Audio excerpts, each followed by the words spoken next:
a lot of you on this call, you're already clients of Three Creeks, but we do have about half the callers that are just simply wanting to learn information. Okay, so they've caught wind of us doing this WEP and GPO webinar. That's why I'm really explaining here at the beginning a little bit about us and the firm. And so, as a lot of you already know, I started this firm about 18 years ago after working for STRS Ohio for 7 years. And that's really where I saw firsthand Ohio public employees not getting the best overall advice, where it took their pension as well as their outside investments, taxes, and estate plan into consideration. That's essentially why I launched this firm, was to bridge that gap. Okay, so on this call today, what you're going to see is Ryan Mink. He's going to be moderating the call. And he's going to be taking those questions that you have that you're entering into the chat feature and really kind of interrupted me throughout this presentation to say, okay, Todd, we have a lot of questions on what you just talked about, okay? Ryan is a financial advisor here at Three Creeks. He specializes in working with Ohio police and fire members. He was a former police officer in Springfield, Ohio for about 8 years, and now is a financial advisor helping first responders. So think if you're an OPNF member, Ryan's your guy, okay? We have a mix of attendees. Like I said, about half of you are Three Creeks clients. The other half are people that just simply want to learn how to get the most from Social Security with this WEP GPO repeal, okay? So over the next 90 days, our goal for those of you that are Three Creeks clients is to be in front of you talking about how to get the most from Social Security. Hence, why we're really having this session is because as we're making these calls and meeting with people, we realize the amount of time that it's taking to get in front of everybody is quite a bit. So we thought if we did this webinar, we could at least get everybody started on the process so you can get to these dollars a lot faster, okay? And so really our goal today is to share with you what's happened with the repeal, what it means, okay? So what is the windfall elimination, the government pension offset, and how is it impacting your overall situation? How do we think about it from a Social Security process standpoint, when to apply, how to apply, what to expect on that end, and then the impact that it could have both on your taxes and Medicare Part B premiums. That's really our goal today, is to cover all of that. So before we get started, I want to cover a couple housekeeping items. First is any questions that you have, go ahead and drop them in the chat, okay? So Brian's going to be monitoring this and jumping in from time to time, like I said. We are recording this. So you're going to get in the next 24 hours or so a recording of everything that we went through today. Okay, so don't worry about if you miss something throughout the session. I will go slowly as I'm explaining this with detail. Those of you that are, clients of ours, you know that I do a pretty thorough job in making sure that you understand all this from an education standpoint.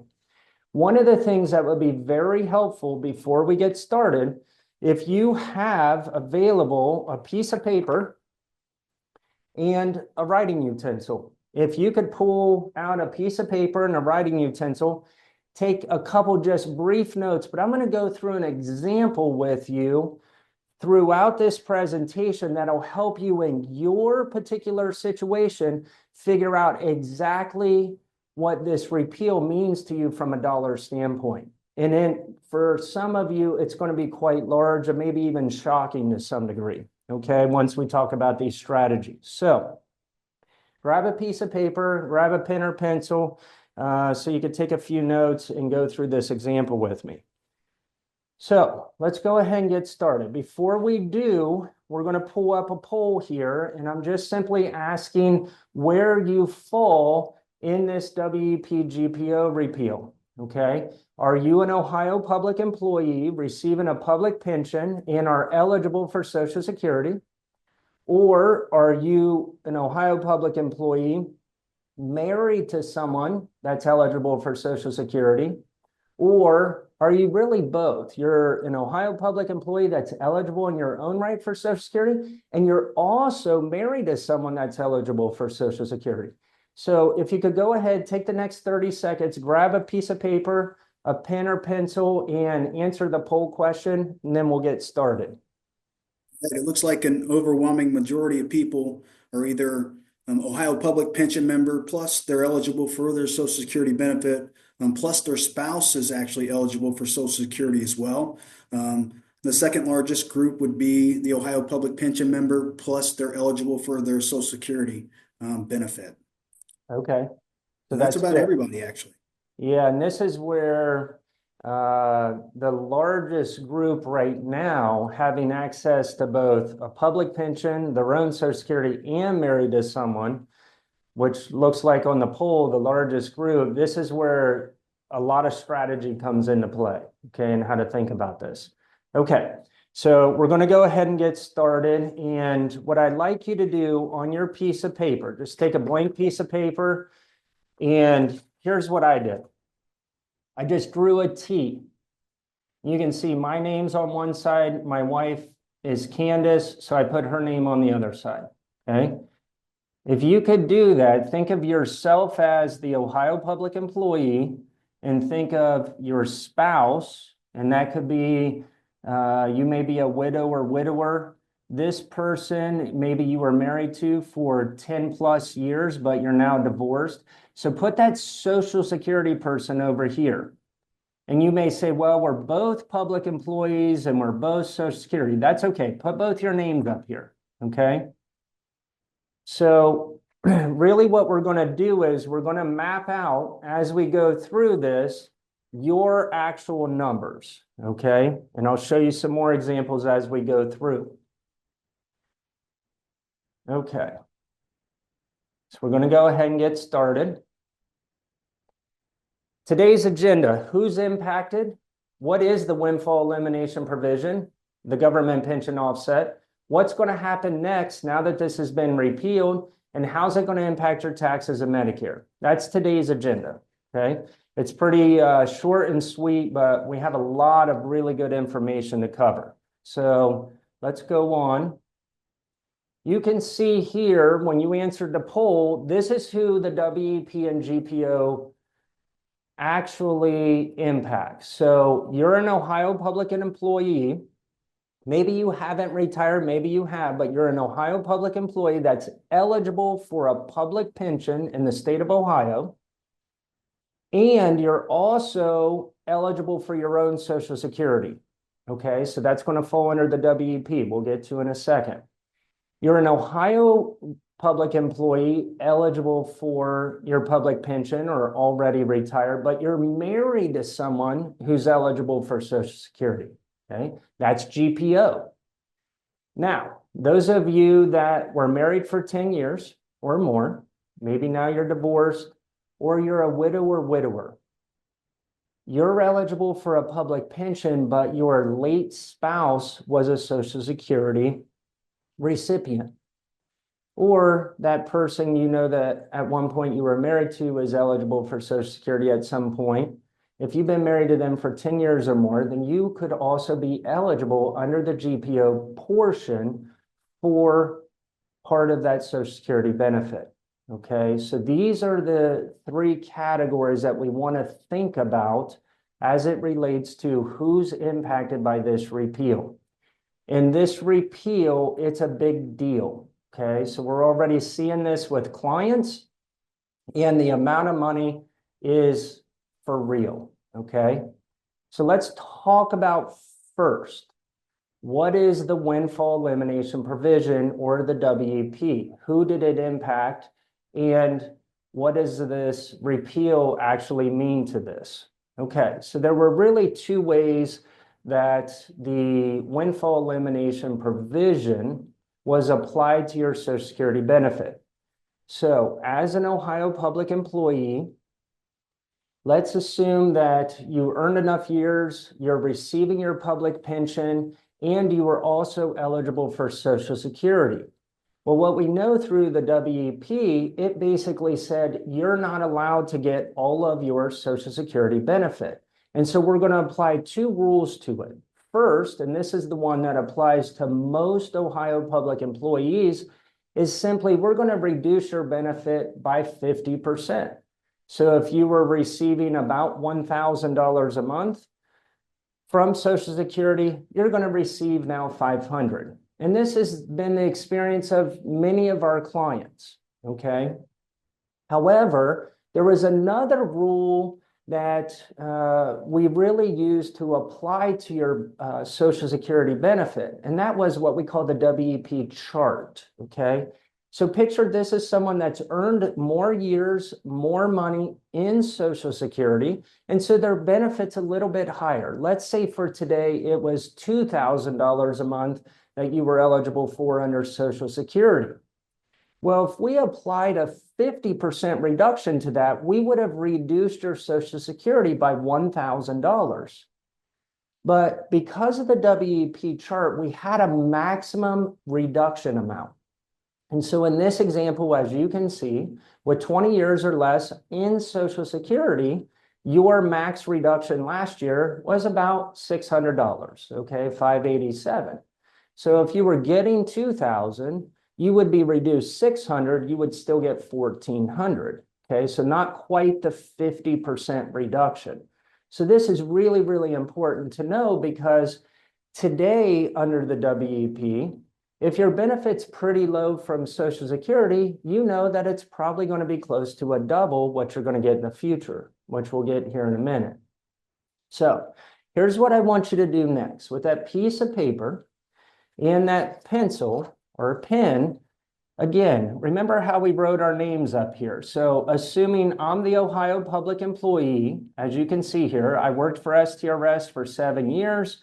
I'm eligible for my Ohio public pension. And so I'm assuming that I'm going to get $1,000 a month there.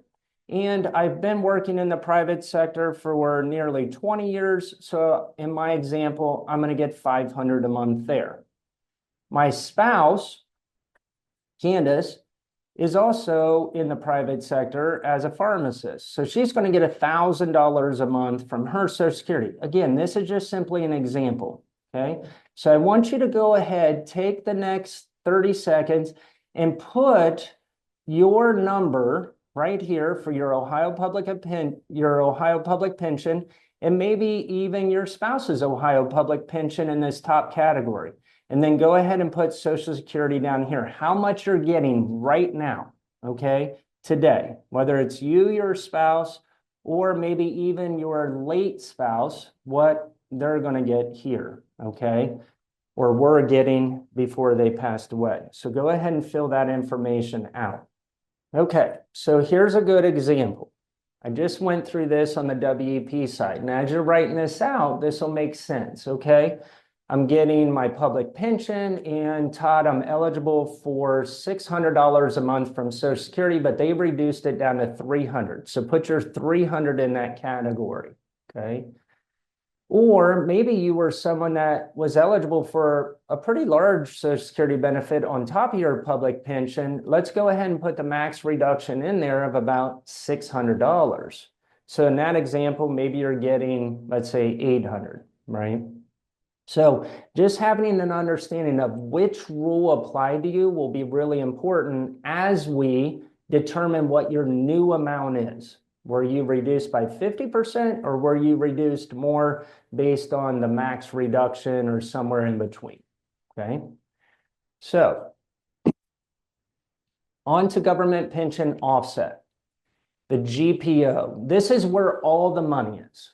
Okay. When this repeal took place, I was running around this office basically telling everybody here, this is where all the money is, in the GPO. If you get the GPO strategy right, you fall into this category, this is a game changer for some of you, okay?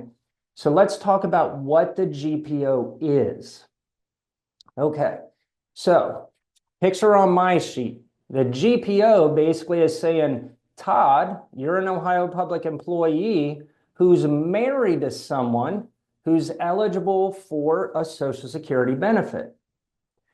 Because you're an Ohio public employee in the past, you do not receive your 1/2 spousal benefit, okay? So in this example, Candace was getting $1,000.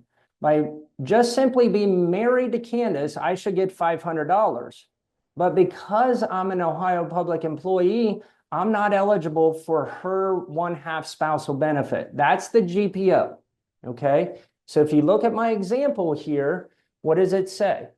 2/3 of your Ohio pension, this was the rule. If 2/3 of your Ohio pension was greater than the 1/2 you would have received from your spouse, guess what? It was offset, okay?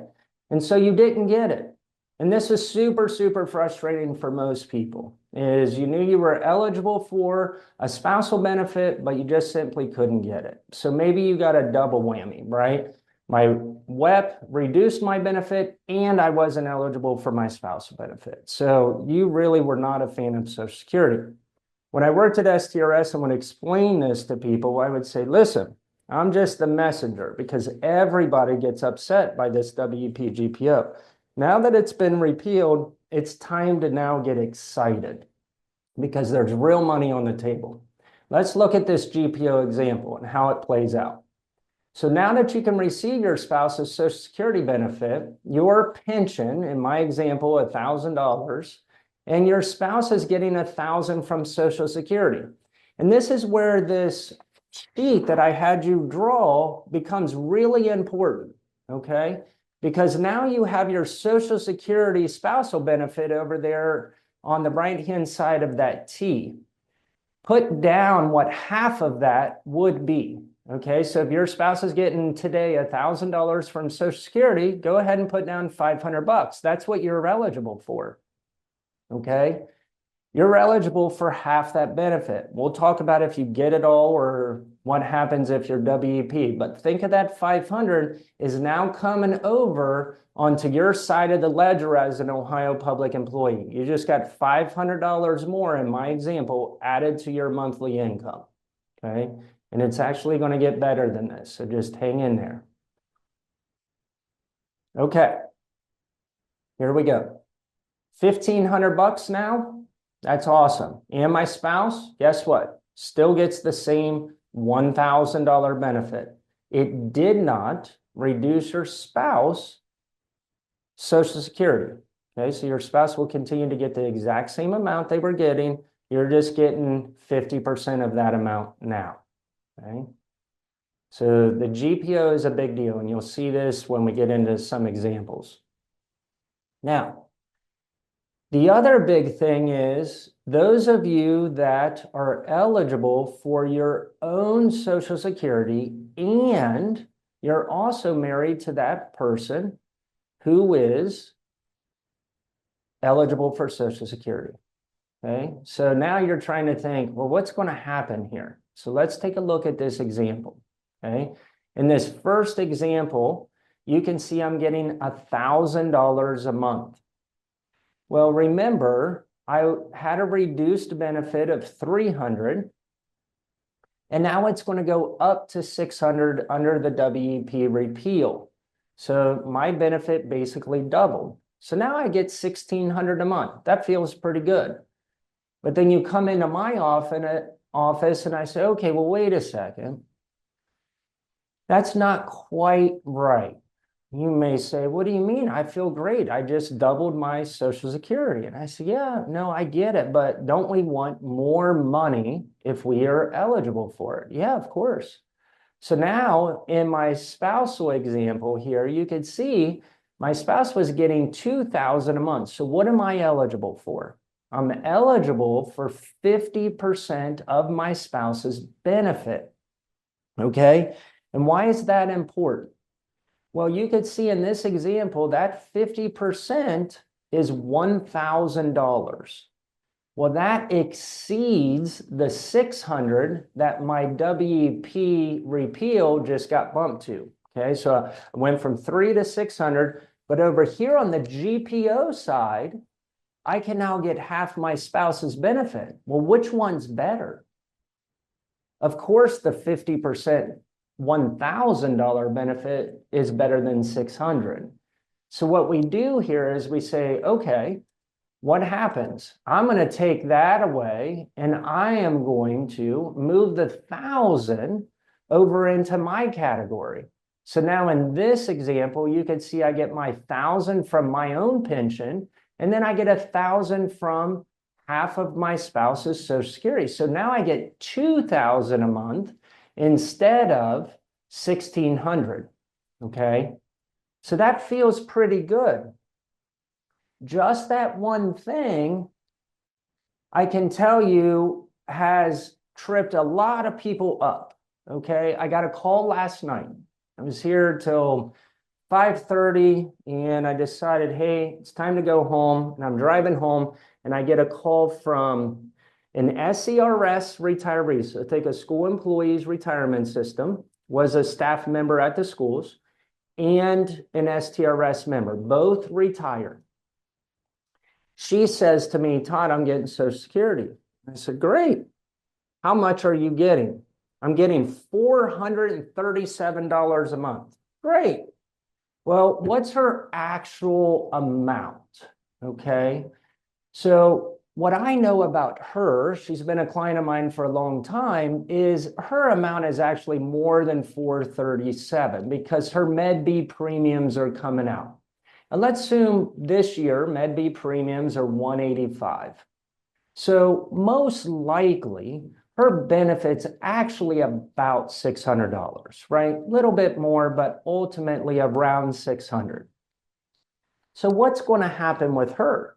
Well, we know under the WEP, she goes up in her own right, maybe another 600 bucks. So she's getting $1,200 a month. Wow, that's amazing. And she basically says, Todd, that's the best news ever. We're going to have more income. And I said, oh, no. It gets even better. And she says, well, wait a second. What do you mean? My WEP just went up. But wait a second. Your husband, who was under STRS, has never gotten any money from your Social Security. Zero, never, under the GPO. So what happens now? Her benefit goes up to $1,200 a month. He has to apply and says, hey, I'm married to someone who's a Social Security benefit recipient. She's getting $1,200 a month. I want half her benefit. So now he's going to get $600 a month and she's going to get now $1,200 a month for a total of $1,800.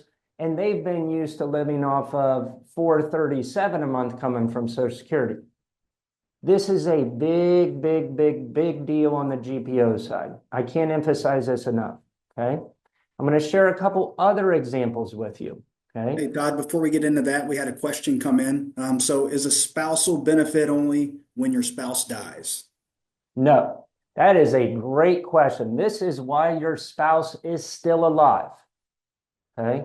So you were always eligible as an Ohio public employee who's retired receiving a pension and married to a Social Security benefit recipient. You were eligible for half of their Social Security pension. However, because of the government pension offset, you never received it, okay?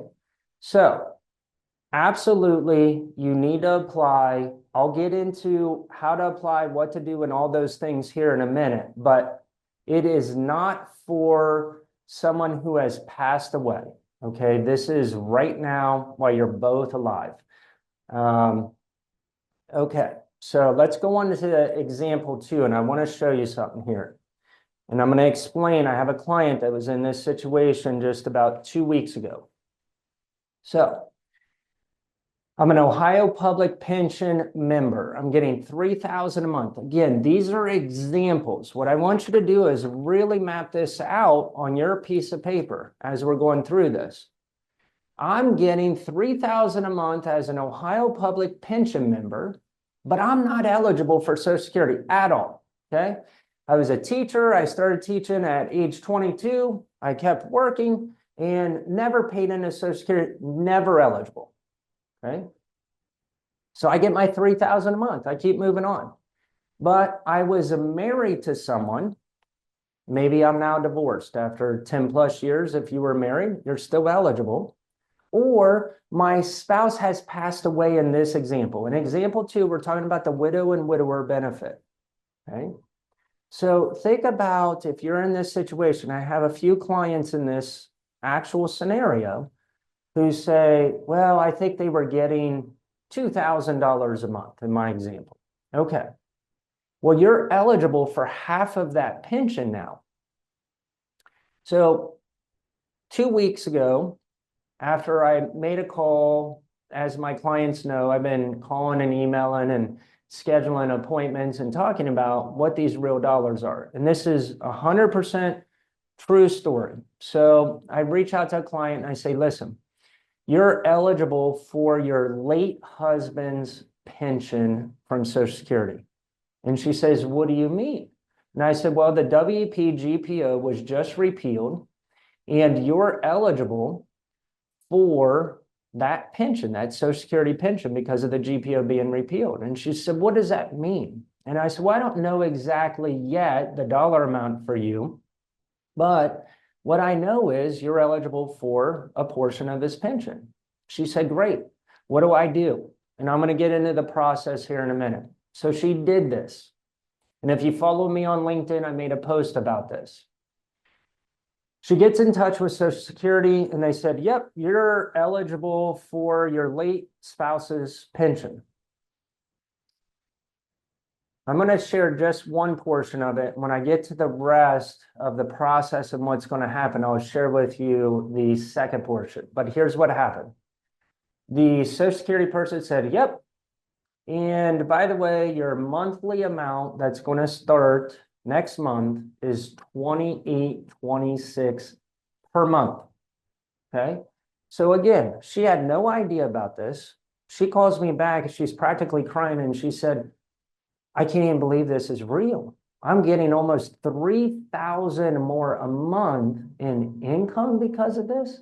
Yeah, that's right. In her particular case, now her husband, he was a dentist, so I'm sure he was maxed out under Social Security. Okay. I'm not suggesting everybody's, benefit, GPO benefit's going to be $3,000, but it's real money. Okay. And it gets even more here in a minute. I'm going to share that with you. The real key here to understand is that if you're married to a spouse who's eligible for Social Security, there's a couple of things you need to know. First and foremost, you can't get your Social Security and the spouse's. You're going to get whichever is higher. Okay, so you cannot combine the two. So look at example 1. Okay, remember how that 600 went away? I was getting 1,600, went away. Now I'm getting 2,000. I didn't get my 1,600 plus another 1,000. So that's the first. You don't get both. You get the bigger of the two, either the GPO spousal benefit or my own WEP going up. Okay, and here's a kicker. You have to know this because this is a strategy. You must be full retirement age. And what do I mean by that? Well, it depends on your date of birth, but most people it's about 67. Let's say you're 66 and 8 months. Okay, so regardless, you know pretty much what your full retirement age is. Most of you may already be there, so this is not something you have to worry about. But I had another client call me last week and he says he's a divorcee. Okay, and he says, my wife, my ex-wife, is married to for more than 10 years. He's a retired school teacher and he's really kind of, geared up on this whole GPO repeal. And I said, yeah, you should be. And he's not age 67 yet. He is 64 or 65. I don't remember exactly. So I'm talking to him through this scenario and I said, hey, I want you to wait. And he said, why? And I said, because you're going to take a permanent reduction in your ex-spouse's Social Security benefit by taking this early. And he said, what do you mean? And I said, well, if you're not full retirement age, just like under any of the Ohio pension systems, as you guys know, if you didn't meet age and service credit, what happened? You took a reduced benefit. Same thing under Social Security. So if I'm not full retirement age, what happens? I take a reduced benefit. That exact same thing applies under the GPO side too, okay? So if he goes and applies today and he's 65, he's not 67 and he applies for his spouse's benefit, he's not going to get the full half of his spouse's Social Security. So what I did for him is I ran a cost recovery calculation. And what we realized is he was giving up $35,000 over the next 2 years not to take his ex-wife's benefit. Based on his current life expectancy and how much he would get at 67, he recovered it in 2.8 years. Okay, his life expectancy for a male under STRS's claims experience is about 23, 25 years. Okay, so for 22 more years after he breaks even, it's all icing on the cake for him. Okay, so these are real strategies that you have to think about. Okay, it's nice to think, oh man, I get all this extra money right now. Well, it could be less if you take it too early. Okay, and you can't undo it. It's permanent. Just like in your pension systems, all these decisions you make eventually are irrevocable. Okay, so just keep that in mind. Now, you can see here how this benefited this person. They just got a 30% increase in example 2. And then obviously that person over in example 1 went from 1,300 to 16. And then, oh, by the way, nope, we're going to go for 2,000. Okay. So added about an additional 400 a month on top of the 1,600 for real. This is really good stuff. Okay. Now, what else do you have to think about? Here's a big one. Okay.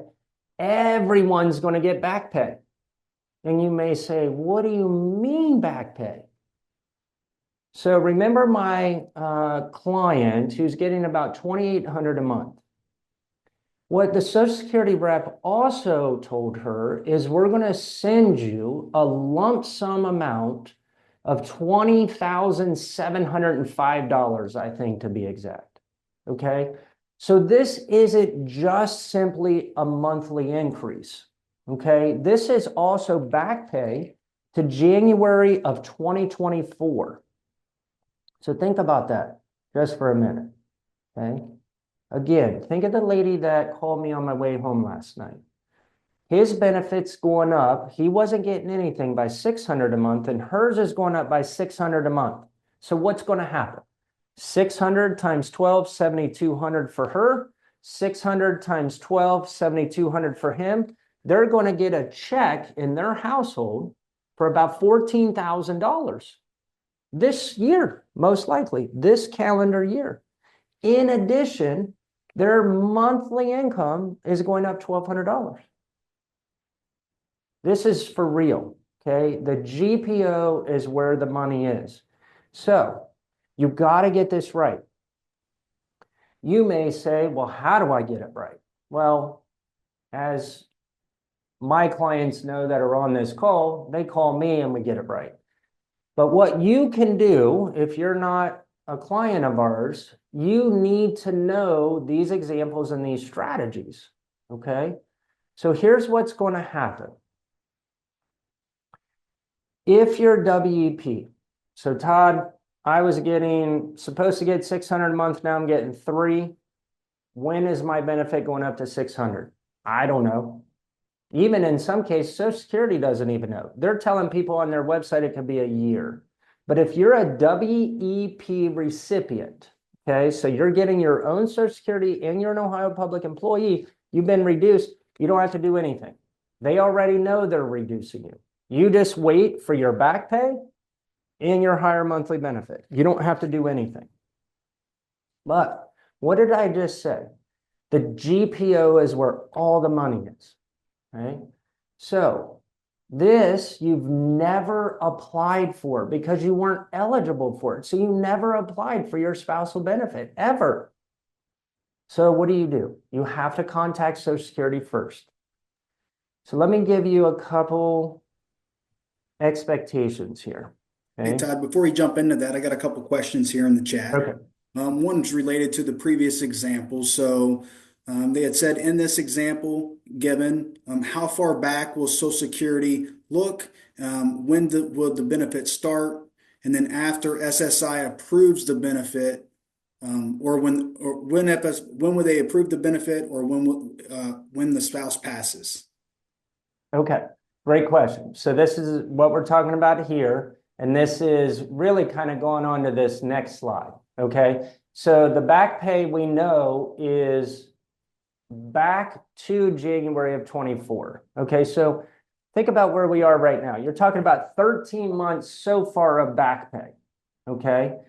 Then, the question is, when will this happen? We don't know. And even Social Security is telling you right on their website, they don't know. In some cases, they're saying 1 calendar year. But here's what I would tell you. I've already had clients go through this process, okay? And in this process, some people have already been paid both their back pay and their new monthly amount. Not everybody's experience is the same. So let me explain. I had one lady, STRS member, been retired for a number of years. Her husband received a Social Security pension, and she went in and applied at her local Social Security office. She lives about a half hour from here, south, and was told how much she's going to get per month, which was about $1,000, and she received a $9,000 lump sum payment.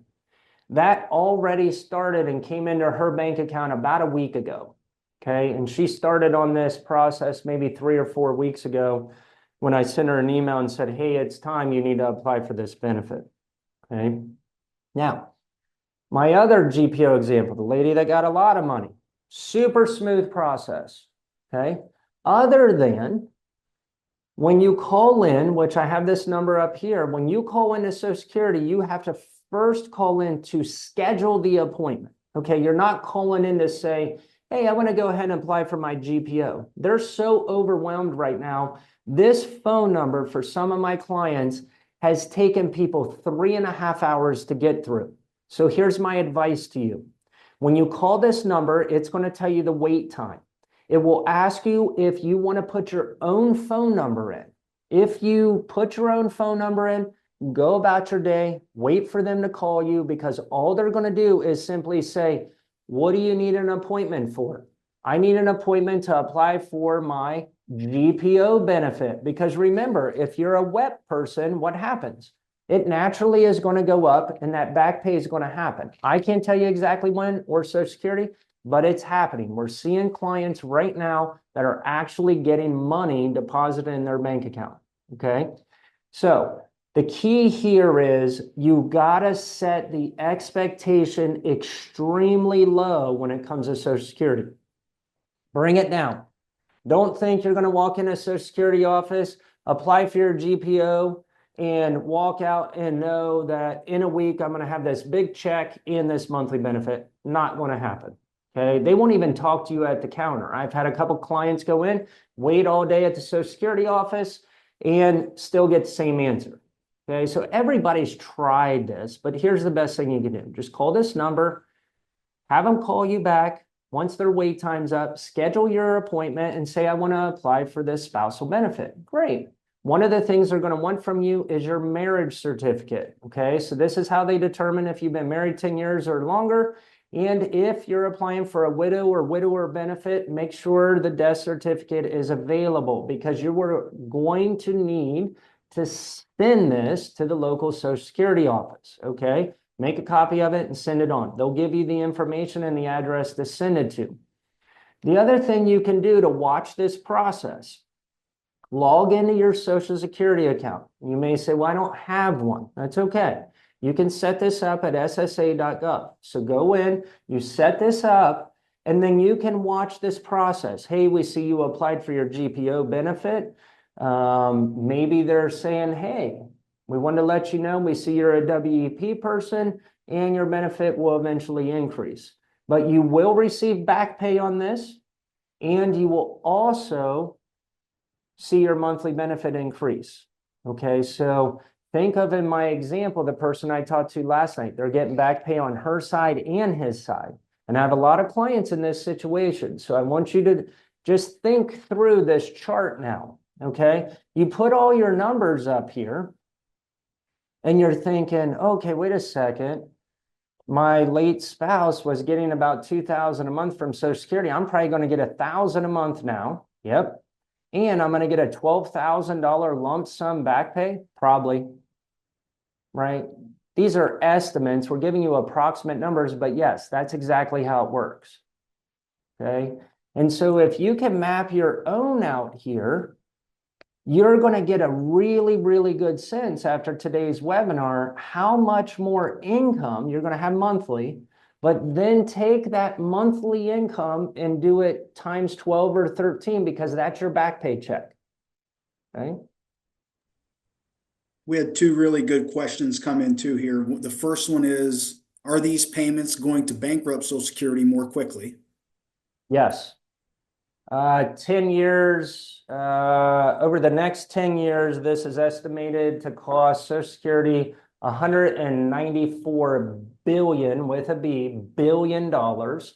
So yes, Social Security, as we know, is not funded all that well today. But,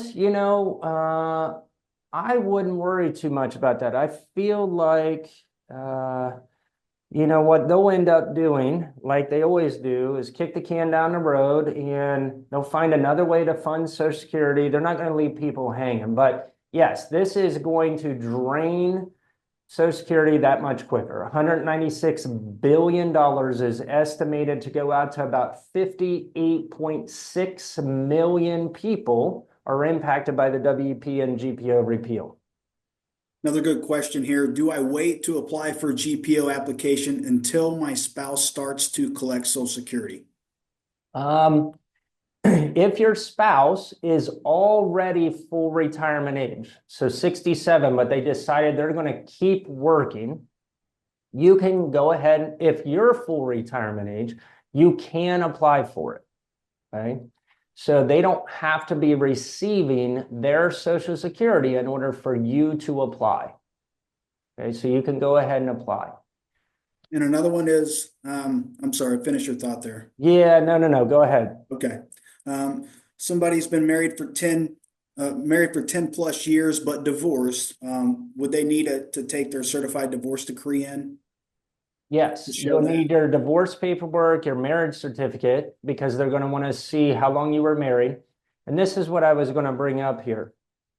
For anyone who has been married 10 years or more, you're eligible for that spousal benefit. And what you want to do is you want to make sure that you're full retirement age when you take it.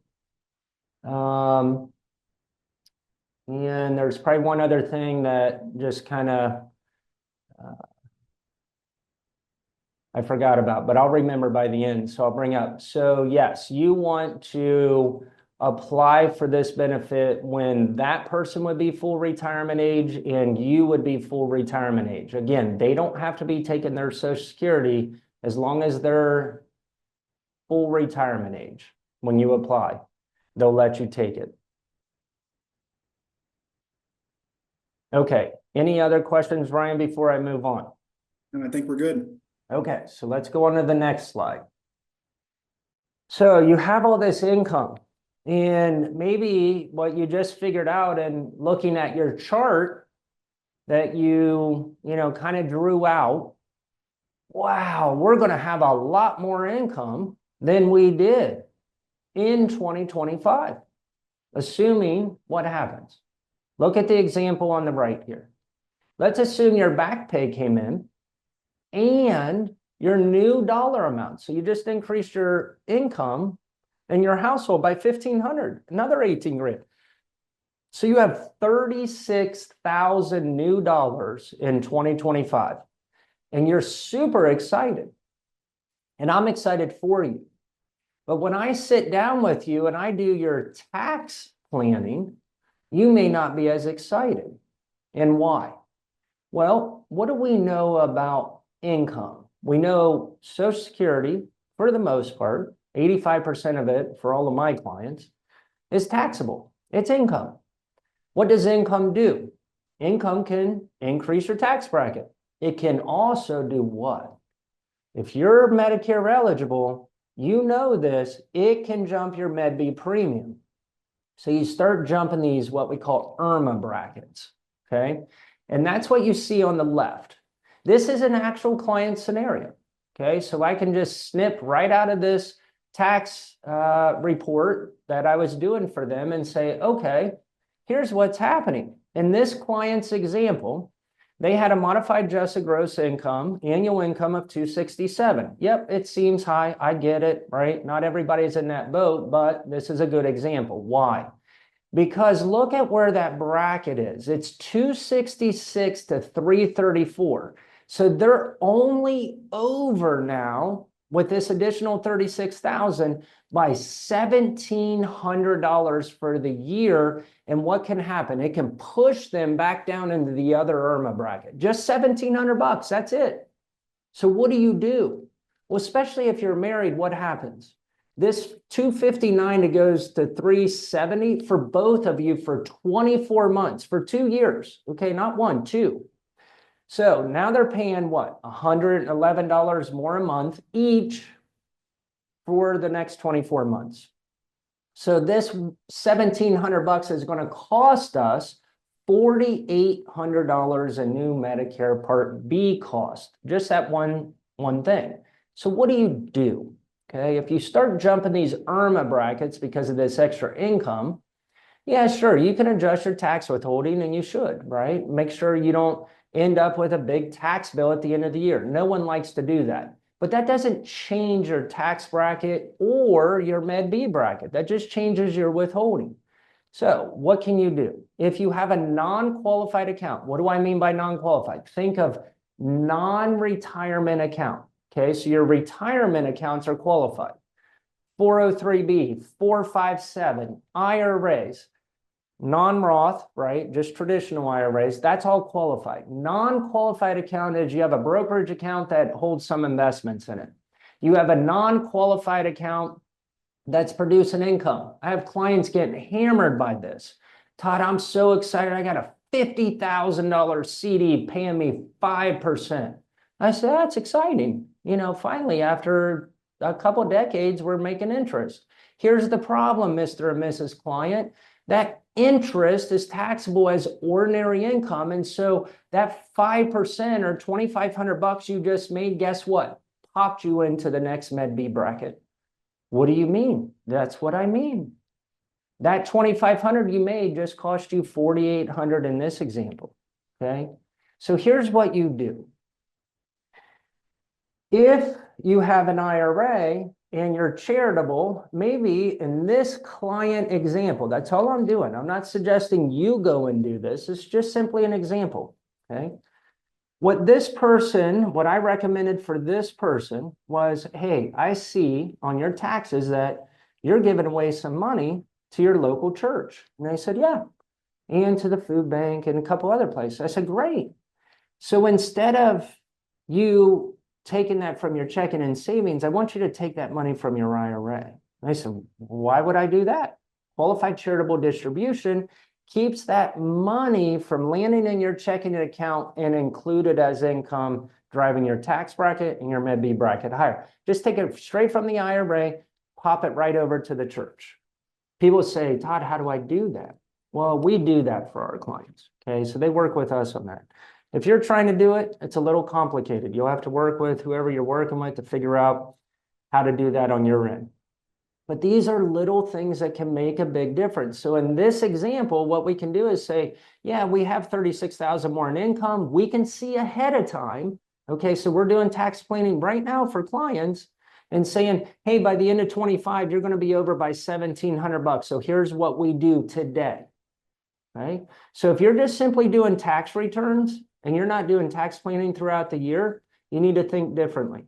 Okay. You're going to have more income. You're going to have back pay. You need to start doing tax planning throughout the year. It makes such a big difference. Okay. So this is really, really important. Ryan, do we have any other questions? Yeah, we do. We have 4 good questions that came in. The first one is, I collect Social Security on deceased husband's benefit and I collect OPERS. Is my current husband eligible for anything? This is great. Okay.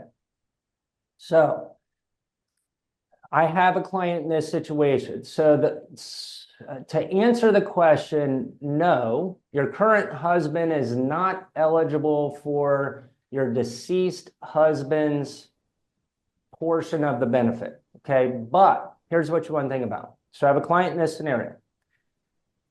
If you're a widow or widower, okay, and you've gotten remarried after the age of 60, okay, after the age of 60, you got remarried.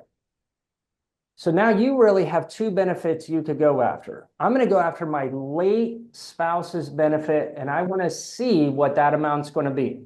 Okay, Todd, that amount's going to be $1,000. Okay. Now my new spouse, though, is also in Social Security. I want to see what his benefit's going to be. Well, that benefit's going to be $1,500. Okay. I'm going to get $750 instead of $500. So I'm going for the new spousal benefit, okay, versus my late husband. I have a client in this situation. What I told her to do was, listen, you're going to have to go to the Social Security office, and you're going to have to sit down with someone, and they're going to have to compare her new husband's benefit to her late husband's benefit and decide if where she's getting money from right now makes the most sense. Okay, but to answer this question, your late husband's benefit is for you. Your new spouse can't get the late half of the late husband's benefit. Okay, and What I have else, Brian? Yeah, so I have 4 questions, and I do want to be conscious of everybody's time. I know. Okay. We decided. Yeah, we got about 5 minutes. Okay. So, real quick, the next question is, what if an ex-spouse of 10 plus years passes away before or after they started collecting? That's okay. You can apply. You've been married 10 years. Go ahead and apply under the GPO. Okay. If my spouse takes her Social Security at 62, can she apply for the GPO when she turns 67?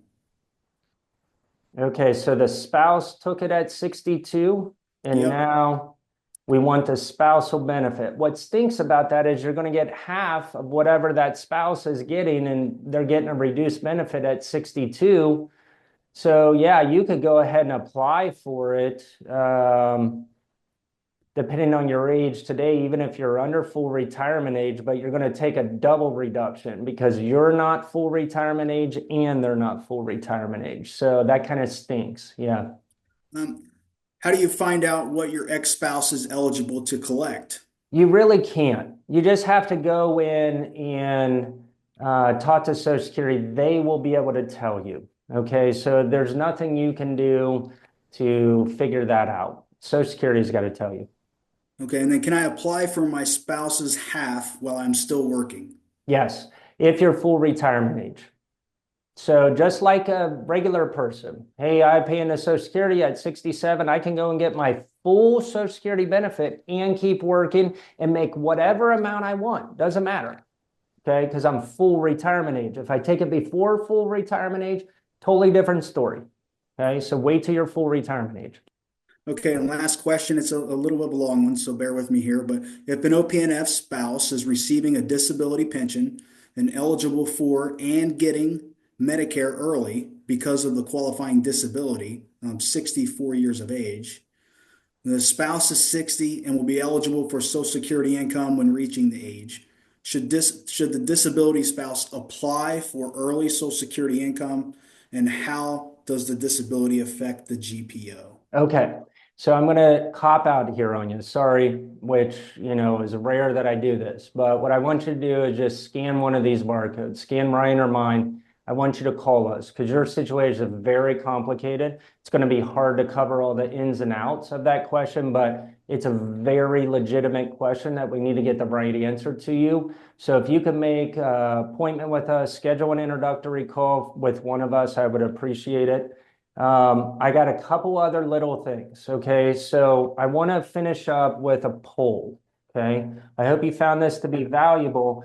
We host a lot of webinars. So those of you that are on this, what I'd like you to do is go ahead and answer this poll and let me know as we have these other webinars, which ones of these that you see, there's 3 for retirees and 3 for active members.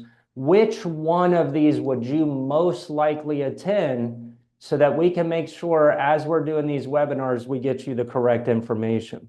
Okay, so go ahead and take a few seconds here and answer the top three I think are for retirees: required minimum distributions, tax planning and Roth conversions, and for active members, tax planning, plop, and drop strategies. Okay, so if you were interested in another webinar where I would get into detail on those subject matters, what would they be? Okay, now I know I went through a ton.